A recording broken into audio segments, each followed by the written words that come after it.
Hi, boys and girls. Thank you for joining me for writing today. And if you already listened to our reading today, you already heard the story, this really cute story about Gilbert Goldfish wanting a pet of his own.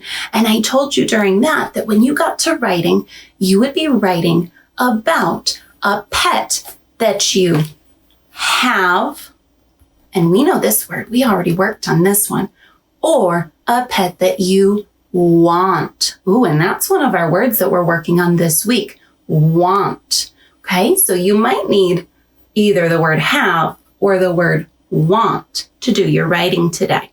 Okay, and today when we write about a pet that we have or a pet that we want to have, we're going to be writing, what is your pet? Is it a dog, like in our story that we read earlier, my pet dog? Is it a fish, like Gilbert? Is it a cat? Is it, a lizard? What kind of a pet do you have? Or what kind of a pet do you want? Then there's a second part. We want to write about what kind of pet we have or want. Then I want you to think about, how do you care for your pet or take care of them? How do you help out your pet? Do you feed them? Do you take them for walks? Do you play with them? Do you give them a bath? Those are all ways that we can take care of our pets. Okay, so I'm going to write now about my pet. I don't want you to write about my pet because it's not the pet that you have at home or that you want to have at home. So listen to my writing and take a look. It's just an example of how I'm going to do my writing. And then after I'm all done, just like we do in our classroom, then it's going to be your job to take out your paper or your journal and do your own writing about the pet that you have at home or that you want to have at home. And how do you take care of it? So not just one sentence today, at least 2 or 3 good sentences. If you can do more than those 3 good sentences, then great. You go right ahead, but at least 2 or 3 really good sentences. All right, I'm going to zoom in so that you can see my writing a little better. Now, boys and girls, you might already know what kind of a pet that I have at home because sometimes in the classroom I write about this pet and I only have one pet at home. So I'm going to be writing about the pet that I have. And the pet that I have has pointy ears and a curvy face. Oops. There we go. Okay. And then my pet has a cute little nose and a little mouth. And I'm going to draw my little pet's tongue sticking out of her mouth, or his mouth, sorry. His mouth. Okay. And if you didn't already guess, I'm writing about my pet cat. And my kitty cat is a very fat kitty cat. So I'm going to give him a big body because he is a chubby little kitty. I'm going to put his little paws on there and then his little tail. Okay? And my pet cat, if you don't already know, his name is Tristan. So I'm going to label his name on there. It's his name, so I'm going to start with a T. We always start with a capital letter when we write a name. Ooh, just like train on our blends chart. Oh, I hear that I. Ooh, just like the star on our blends chart. An. Ooh, I know the word an. That's a little sight word in there. An, meaning like one of something, an apple or an airplane. So Tristan, and I'm going to draw a line to Tristan. Now, I drew my cat, but do you remember what my second job was? I'm going to tell what kind of a pet it is, but then I have to tell how I take care of my pet. So I need to draw something in my picture that shows how I'm taking care of my pet. And my pet cat, I feed him. So I'm going to draw his little food bowl. And remember, your drawing doesn't have to be perfect. Mine isn't either. I'm just going to do my very best job, and I'm going to label food. Ooh, those two O's. Food. But I don't just give him food, I also give him water. So I'm going to label his little water bowl, and I'm going to just show some squiggly lines to show the water in his bowl. And I'm going to write Ooh, that's a tricky word that doesn't look the way that it sounds. Water. Okay, so there's my Tristan, my cat, his food, and his water. Now I have my sketch and labels ready, and I am ready to write now. Okay, and I want to start telling what kind of pet it is. So I'm going to start my sentence. I have a pet cat. So I need 5 words. Remember, I always count out my words just to make sure that I know my sentence and I know how many words need to be in it. I, and then I want my finger space, and then I'm going to use that word have because it's a pet that I already have. Not a pet that I want, but a pet that I already have. So I have a, finger spaces between my words, pet. Ooh, that was 3 letters, 3 sounds.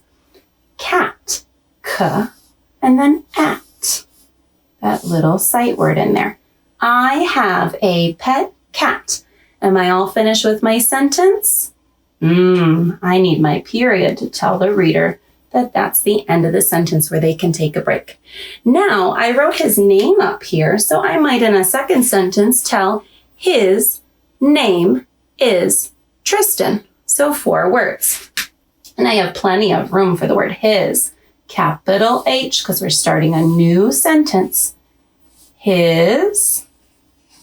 Now my next word is name. I don't think I have enough room there, so I'm going to go down to the next line. His name. Aim. Ooh, what makes that A say its name?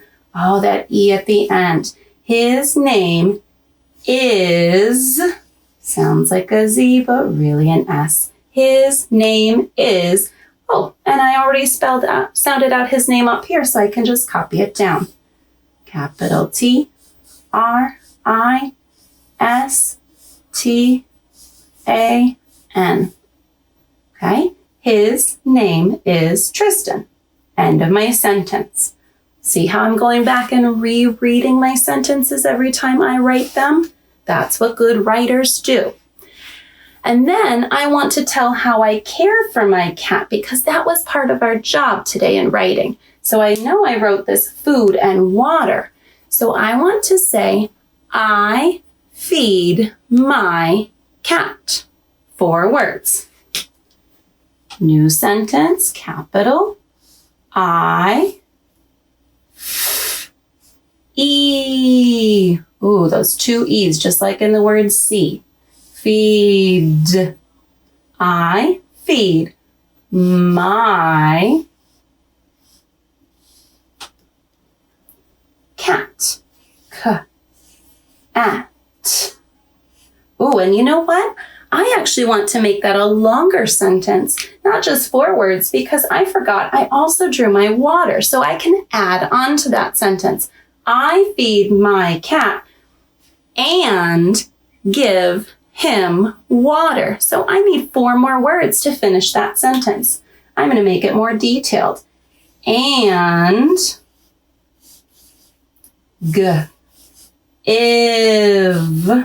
And I know in my brain that has that E at the end, even though it doesn't follow the rule. That's just one that I know. And give him water. And I already sounded out that word water up there, so I can just write it down. W-A-T-E-R. End of my sentence, I need a period. So far I told what my pet was. I even said his name, so I added more detail in there. And I told one way that I take care of my pet. So I'm actually done with my writing. If I wanted to stop there, I have 3 really good sentences and I did my job. But I'm thinking I want to finish up my writing with one more sentence to tell the way I feel about my cat. Because sometimes when we're writing a narrative story, we can tell how we feel about that animal or about what we're doing in the story. So I'm going to say, I love my cat. 4 words. I, and then I'll go down here, love my cat. And this time, I'm not going to put a period at the end of it. I want to put that exclamation mark because I want the reader to say it with expression and excitement in their voice. So now I'm finished with my writing, but remember, good writers always go back and reread to make sure it makes sense. So can you help me reread my story to make sure it makes sense to you too? I have a pet cat. His name is Tristan. I feed my cat and give him water. I love my cat. So now I'm finished with my writing. It made sense to me. I could read it because there's spaces between my words. I have periods and exclamation marks at the end of my sentences where they belong. It looks really good to me, and you could read it with me, okay? Now it's your turn to get your journal or your paper, and I want you to do your own writing. Remember, don't just copy what I wrote because you probably don't have a cat named Tristan at home. Okay, so I want you to write about a pet that you have at home, or if you don't have a pet at home, a pet that you want to have at home. Don't forget, tell what the pet is. And second, tell how do you take care of your pet. Do you feed it? Do you give it water? Do you take your pet for a walk? Do you give your pet a bath? What do you do to take care of your pet? Or what would you do to take care of the pet that you want to have? All right. Thank you for joining me, and I can't wait to see your awesome writing. Bye-bye.